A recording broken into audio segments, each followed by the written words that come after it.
Wow, ভাবতে পারছেন Elon Musk Donald ট্রাম্পের নামে এমন এমন তথ্য ফাঁস করে দিচ্ছেন এবং এমন এমন পোস্ট নিজের এক্স অ্যাকাউন্টে শেয়ার করছেন যে ট্রাম্পের জন্য আমেরিকার রাষ্ট্রপতি পদে টিকে থাকাও খুব মুশকিল হতে চলেছে। এবং ট্রাম্পের ধমকির পর মাস্কের ইলেকট্রিক গাড়ির কোম্পানি টেসলার শেয়ারেও রীতিমতো ধস নেমেছে। নমস্কার বন্ধুরা, আমেরিকাতে কি একটি নতুন রাজনৈতিক দল আসতে চলেছে, নাকি আমেরিকার বর্তমান উপরাষ্ট্রপতি জেডি ভ্যান্স ট্রাম্পকে সরিয়ে আমেরিকার নতুন রাষ্ট্রপতি হতে চলেছেন? হ্যাঁ, এইসব জল্পনা উঠতে শুরু করেছে কারণ ট্রাম্পের সবচেয়ে বড় সমর্থক, ট্রাম্পের প্রাণের বন্ধু ইলন মাস্ক এবার ট্রাম্পের কট্টর বিরোধী হয়ে গেছেন।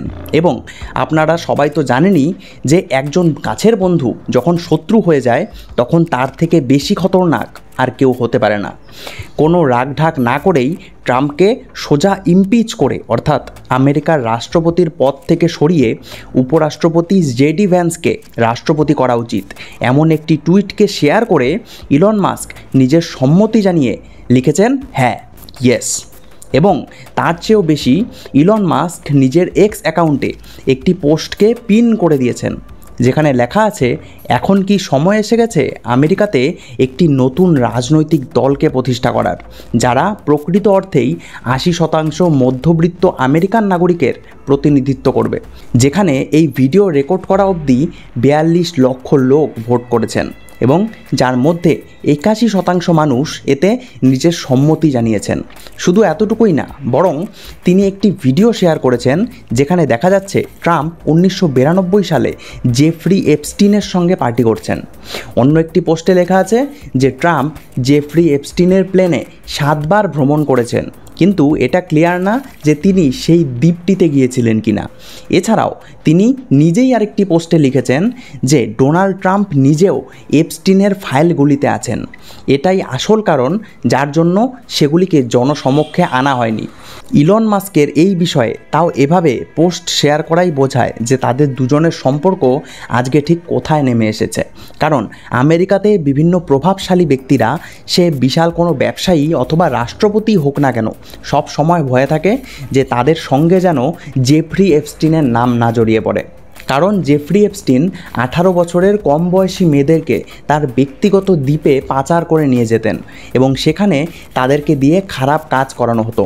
মার্কিন যুক্তরাষ্ট্রের ভার্জিন দ্বীপপুঞ্জে এপস্টিনের লিটল সেন্ট দ্বীপ বা এপস্টিন আইল্যান্ড নামে একটি ব্যক্তিগত দ্বীপ ছিল। এছাড়াও এই দ্বীপ সমূহগুলিকে একসঙ্গে ভার্জিন দ্বীপপুঞ্জ বলা হতো। অর্থাৎ বুঝতেই পারছেন এখানে ঠিক কী হতো। এমনকি ওখানে যেসব কার্যকলাপ হতো এপস্টিন সেগুলিকে রেকর্ড করে হার্ড ডিস্কে রেখে দিতেন এবং পরবর্তীকালে সেগুলি দিয়ে প্রভাবশালী ব্যক্তিদেরকে ব্ল্যাকমেইল করা হতো, যা তিনি 2018 সালে off the record New York টাইমসের এক সাংবাদিকের কাছে স্বীকারও করেছিলেন। এবং তারপরেই 2019 সালে হঠাৎ করেই জেলের মধ্যেই ওনার মৃত্যু হয়ে যায়। সেখানকার প্রশাসন সেটিকে আত্মহত্যা বলে ঘোষণা করলেও তার মৃত্যু নিয়ে এখনও অবধি ব্যাপক ষড়যন্ত্রের তত্ত্ব রয়েছে এবং বিশাল প্রভাবশালী ব্যক্তিদের নাম এই ভার্জিন দ্বীপপুঞ্জের সঙ্গে জড়িত আছে বলেই নাকি ওনাকে জেলেই শেষ করে দেওয়া হয়েছে বলে অভিযোগ করা হয়। এবং ইলন মাস্ক এই জেফ্রি এপস্টিনের সঙ্গেই এবার ট্রাম্পকে জড়িয়ে দিয়েছেন। অর্থাৎ বুঝতেই পারছেন যে তাদের দুজনের মধ্যেকার সম্পর্ক ঠিক কোথায় নেমে এসেছে।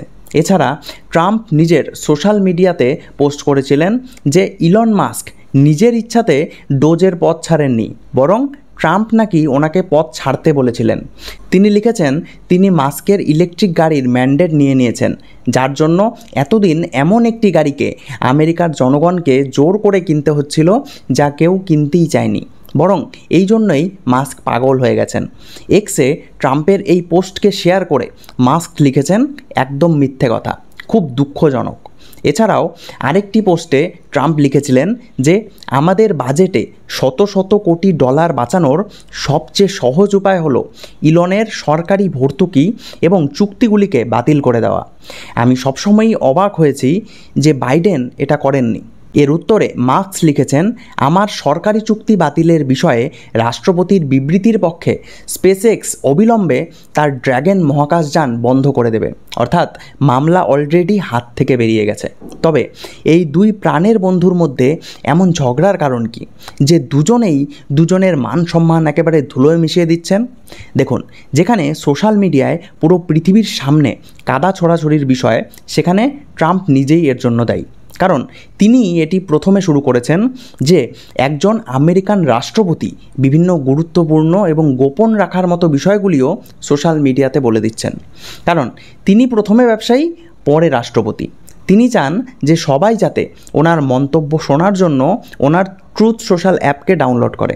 এমনকি আমারও না চাইতেই শুধুমাত্র ওনার বয়ানবাজির খবর পাওয়ার জন্য ট্রুথ সোশ্যাল অ্যাপকে ডাউনলোড করতে হয়েছে, যাতে সেটি আপনাদের কাছে পৌঁছে দিতে পারি।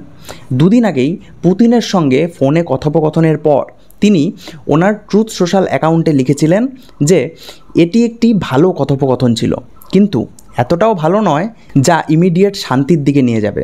রাষ্ট্রপতি পুতিন খুব জোর দিয়ে বলেছেন যে ইউক্রেনের দ্বারা রাশিয়ার বিমান ক্ষেত্রগুলিতে ড্রোন হামলার জবাব ওনাকে দিতেই হবে। ভাবুন একবার যে জেলেন্সকি এই পোস্টটি পড়ার পর ঠিক কী ভাবছিলেন, যে আপনি তো পুতিনকে খোলা ছাড় দিয়ে দিলেন যে আপনার যখন করতেই হবে তো করেন। যাই হোক, তারপর যখন ওনার টিম ওনাকে হয়তো বলেছিলেন যে এভাবে বলা একদম উচিত হয়নি, তখন তিনি আবার সেই পোস্টকে ডিলিটও করে দিয়েছিলেন।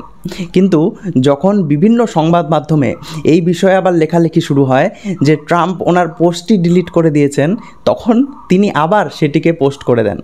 যাই হোক, ট্রাম্পের এই স্বভাবকে তো ইলন মাস্ক খুব ভালোভাবেই জানেন, তাই তিনিও ওনার সোশ্যাল মিডিয়া সাইটকে বেছে নিয়েছেন বয়ানবাজির জন্য। আলটিমেটলি তিনি তো একজন ফুল টাইম ব্যবসায়ী।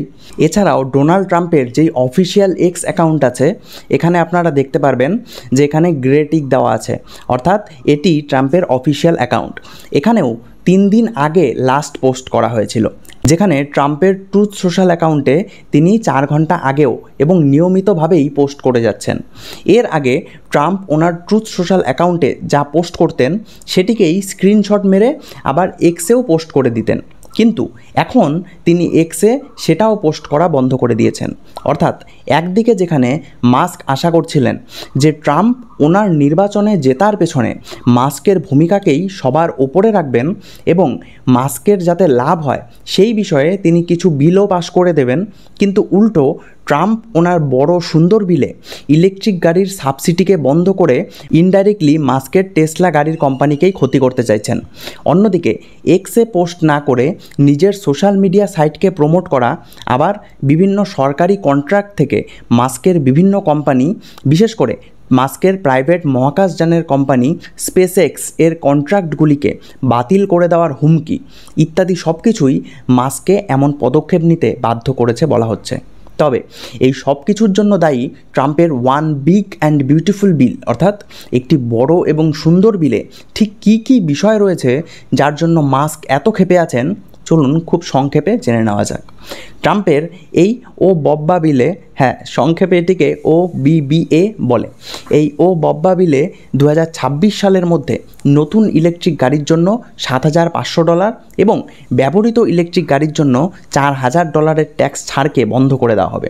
2009 থেকে 2025 সালের মধ্যে যেই গাড়ির কোম্পানি 2 লক্ষ গাড়ির বেশি ইলেকট্রিক গাড়ি বিক্রি করে ফেলেছে তাদের ক্ষেত্রে এই নিয়ম লাগু হবে এবং টেসলা ইতিমধ্যেই 2 লক্ষ গাড়ি বিক্রি করে ফেলায় ট্যাক্স ছাড়ের সুবিধা আর পাবে না।